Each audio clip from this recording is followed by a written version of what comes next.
नमस्कार दोस्तों, स्वागत है आपका समाचार क्यारी हिंदी न्यूज़ चैनल में। और आज मैं मौजूद हूं झज्जर सचिवालय में। यहां पर द रेवेन्यू पटवार एवं कानूनगो एसोसिएशन का 2 दिवसीय धरना है। आज उसका अंतिम दिन है।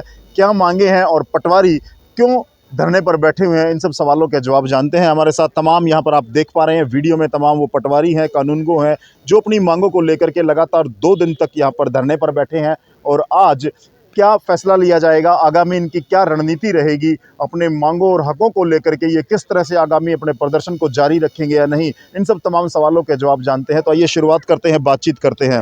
जी नमस्कार। नमस्कार जी। आज दूसरा दिन है धरने का, क्या मुख्य मांगे हैं? सर, हमें जो 7A के तहत जो हमें नोटिस दिए गए हैं और हमें 7A की जो रजिस्ट्रियाँ हुई हैं उनमें हमें जो दोषी बताया गया है वो बिल्कुल निराधार है। हमने कोई भी गलत कार्य नहीं किया है, क्योंकि जो रजिस्ट्रियों के घोटाले का जिक्र हो रहा है उसमें पटवारियों की कोई भूमिका नहीं होती है।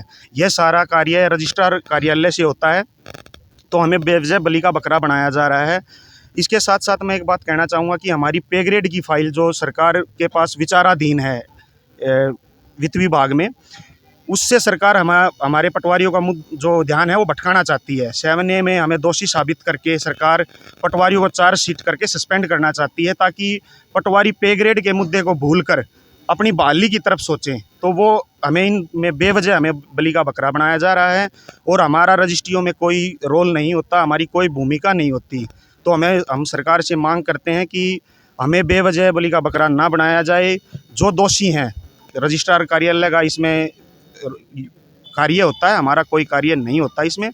तो हमें बेवजह ना फंसाया जाए और हमें हमारा जो पे ग्रेड की जो हमारी फ़ाइल चली हुई है उसको पास करके हमें हमारा पे ग्रेड जो पहले 10वीं के बेस पे हमारी भर्ती होती थी, अब BA हमारी क्वालिफ़िकेशन कर दी गई है। तो हमारी सरकार से मांग है कि हमें हमारी क्वालिफ़िकेशन के आधार पर हमारा पे ग्रेड निर्धारित किया जाना चाहिए और हमें बेवजह इनमें फंसाकर हमारा उस पे ग्रेड की फ़ाइल से ध्यान ना भटकाए सरकार। अभी आज दूसरा दिन है, किसी अधिकारी से मिले हैं, आपको ये आश्वासन मिला नहीं, है? अभी तक हमें कोई आश्वासन नहीं मिला है, ना ही हमारी अभी राज्य कार्यकारिणी के पास किसी भी अधिकारी का कोई मैसेज आया है। जैसे ही हमारे राज्य कार्यकारिणी का जो भी आगे हमें आदेश होगा, हम उसके अनुसार अपनी आगे कार्य करेंगे। 7A के तहत रजिस्ट्रियों में पंजीकरण को लेकर के पटवारियों को दोषी माना जा रहा है, चार्जशीट दाखिल की गई है। आप कितना इसके बारे में क्या कहना चाहेंगे? मैं पूर्व राज्य प्रधान देवेंद्र सिंह यादव, मैं ये कहना चाहूँगा, जो 7A की बात है आप भी समझते हैं, क्योंकि हर इंसान का तहसील कार्यालय में काम पड़ता है। जब आप लोग जाते हैं तो आप देखते हैं कि रजिस्ट्री कौन करता है, रजिस्ट्री की पावर किसको है, रजिस्ट्रार कौन है। रजिस्ट्रार और सब रजिस्ट्रार ही रजिस्ट्री करते हैं, चाहे आप हिंदी में तहसीलदार कह लीजिए। मैं ये कहना चाहूँगा कि आप लगातार जो भी कोई संघर्ष होता है उसमें पहुँचते हैं, लोगों की राय लेते हैं, बातचीत करते हैं। तो आपको मुझे ज़्यादा कहने की ज़रूरत नहीं, आपको इस बात का पता है कि रजिस्ट्रार ही रजिस्ट्री करता है और उसके बाद में ऑडिटर भी तनख्वाह लेता है, वो भी ऑडिट करता है। पटवारी केवल गिरदावरी करता है, जमाबंदी करता है और उसके बावजूद जो सरकार अन्य काम आधी रात को भी कह देती है, केवल एक पटवारी कानूनगो ही वो जमात है जो कि कभी उल्लंघन नहीं करती। जब भी कभी पटवारी कानूनगो को कोई भी काम दिया जाता है, सरकार ये कहती है कि भाई सही काम करने वाले सरकार की रीढ़ की हड्डी पटवारी कानूनगो हैं।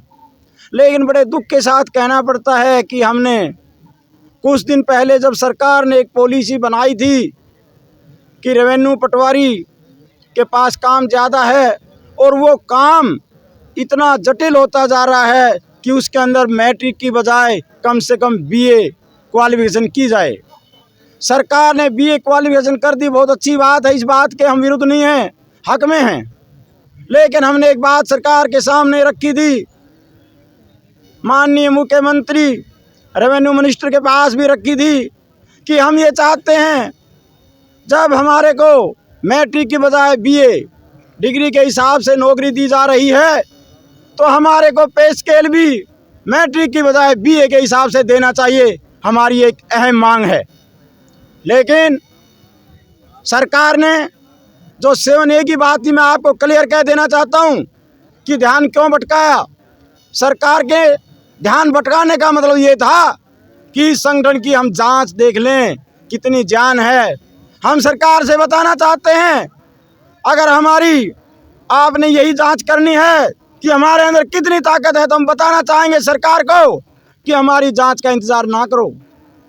या तो आज कोई न कोई फैसला करिए सरकार, नहीं तो राज्य कार्यकारिणी अपना जो फैसला देगी, हम सभी पटवारी कानूनगो उनके साथ डटे खड़े रहेंगे, चाहे वो कितना भी लंबा प्रदर्शन करना पड़ो, कितना भी लंबा धरना आंदोलन करना पड़ो। जो राज्य कमेटी आदेश देगी हम उसके ऊपर खरा उतरेंगे। लेकिन सरकार को चेताना चाहते हैं कि सरकार समय रहते हमें जो ध्यान भटकाए की बात कही जा रही है, मैं उसको भी एक लाइन में बताना चाहूँगा। केवल ये ब्लेम क्या लगाया है, मैं ये आपको बताऊं कि वो कहते हैं कि पटवारी ने जो गिरदावरी की है, हाँ की है, इसमें कोई दो राय नहीं। उसमें कुछ 19-20 कर दी कहीं पे। मैं कहता हूँ पटवारी के बाद में आपको पता है सदर कानूनगो, उसके बाद में तहसीलदार और उसके बाद में SDM डिप्टी कमिश्नर और कमिश्नर 10% गिरदावरी की जांच करते हैं। अगर किसी से कोई गलती हो गई गलती से, तो मैं ये कहना चाहूँगा वो 5 अधिकारी जिन्होंने हमारे से जहाँ के मौके के ऊपर पड़ताल की है, अगर कोई गलती होती तो क्या वो नहीं निकलती? और अगर फिर भी कोई गलती है तो उन 5 अधिकारियों को भी इसके अंदर शामिल किया जाए। उनकी अनदेखी क्यों हो रही है, हम ये भी कहना चाहते हैं। मैं स्पष्ट कहना चाहता हूँ, ये केवल ध्यान भटकाने के लिए ऐसा किया जा रहा है। हमारी कोई नीति में खोट नहीं है। हम सरकार से केवल यही कहना चाहते हैं कि हमें ग्रेड रिवाइज करके दिया जाए। पटवारी का ग्रेड कम से कम 4600 की बात जो चल रही है वो हमारा पूरा कर दिया जाए। हम नहीं चाहते कि हमारे को 3000 4000 का दिया जाए। धन्यवाद। आप लोगों ने हमारी इस तरह से जो आकर के हमारे साथ आज जो बात साझा की है, इसके लिए हम पत्रकार भाइयों का बहुत बहुत धन्यवाद करते हैं।